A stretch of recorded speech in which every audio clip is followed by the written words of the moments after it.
Lockup ಸಾವಾಗಿರೋದು. ಇಬ್ಬರು ಪೊಲೀಸರನ್ನು ವಶಕ್ಕೆ ಪಡ್ಕೊಳ್ಳಲಾಗಿದೆ. ಇದು ಹಗರಿಬೊಮ್ಮನಹಳ್ಳಿ, ವಿಜಯನಗರ ಜಿಲ್ಲೆ, ಅಲ್ಲಿ ಆಗಿರೋದು. ನೋಡಿ, ವಿಚಾರಣೆಗಾಗಿ ಕರೆತರಲಾಗಿದ್ದ ಕಟ್ಟಡ ಕಾರ್ಮಿಕ ಖಲೀಲುಲ್ಲಾ 38 ವರ್ಷ ಇಲ್ಲಿನ ಪೊಲೀಸ್ ಠಾಣೆಯಲ್ಲಿ ಶನಿವಾರ ಮಧ್ಯರಾತ್ರಿ ಮೃತಪಟ್ಟಿದ್ದಾರೆ. ಇದು ಲಾಕಪ್ ಸಾವು ಅಂತ ಆರೋಪಿಸಿ ಅವರ ಪತ್ನಿ ದೂರು ನೀಡಿದ್ದಾರೆ.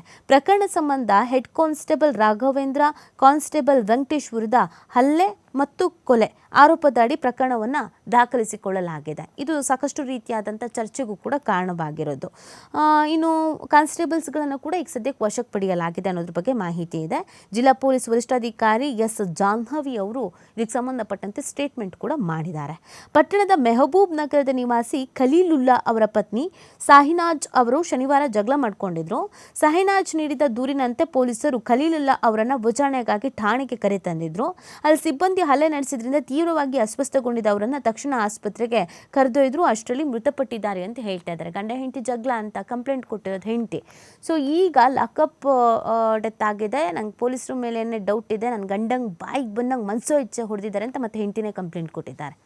ಸೊ ಈ ಪ್ರಕರಣದಲ್ಲಿ ತನಿಖೆ ಆಗಬೇಕಾಗತ್ತೆ. ತನಿಖೆ ನಂತರ ಸತ್ಯಾನುಸತ್ಯತೆ ಏನು ಗೆತ್ತಾ ಅನ್ನೋದು ಗೊತ್ತಾಗಲಿದೆ.